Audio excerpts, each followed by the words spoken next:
Another thing about Kenny, going back to the first question, I was more interested in his playing because of his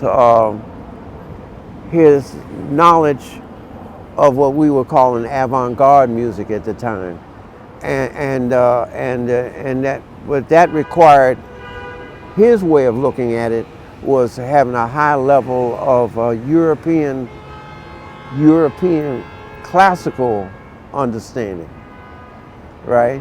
Like Anton Berg, Webern, Stockhausen, Messiaen. Those, he was very familiar with those, right.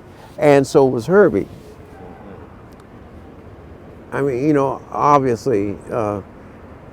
So I would ask him, I say, man, how did you know? How did you, coming from your upbringing, how did you learn? He said, well, my mother, she made me. You see, I wasn't really into the piano like that at first, but my mother sort of pushed me in that direction. And he said, after a while, he said, I just started liking it. Right. But that's another thing I relate him to Herbie Hancock in the fact that they both have both of those things. They have the blues element, but they also have this uncommon knowledge of European classical music, contemporary European classical music, not necessarily Bach and Beethoven and stuff. I mean, but contemporary, and I found that very interesting, very inspiring. Wow, thanks for explaining that. Yeah. I Okay. get it now. Okay. So, what was it like to interact with him socially beyond? Do you have any stories about him beyond what you've already shared? Well, no, that was basically it. Except that he was like that all the time.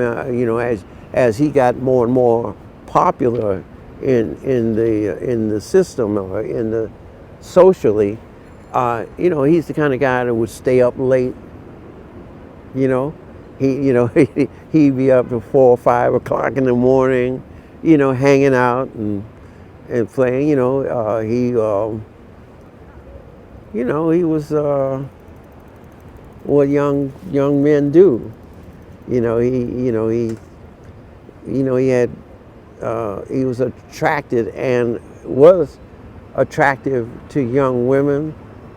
He was an exciting young guy, especially when you consider the fact that he had that injury. Right. Somehow he was attractive and attracted to young women, and he partied a lot. It is my understanding. Right. Yeah, and so that made him, part of one of the boys kind of thing. And so it almost got to the point you say, well, then how could he have gotten to be such a, it seems the kind of talent he seemed to have. It seemed like it would have been more that he was spending all of that time practicing. but he couldn't have, because I saw him, hanging out at these clubs, and not just the jazz clubs, but the Latin clubs. Right. And I would assume he must have been going to some kind of symphony concerts and stuff also. Right. Yeah. So he was a bon vivant kind of guy. Oh, okay. So he's the kind of guy that people wanted to hang out with. Right. Not me so much, because I was older than he was. So I wasn't necessarily hanging out exactly with him, but we would run into each other in those kind of pursuits. I see. Pursuits. Okay. All right. Well, moving on from that.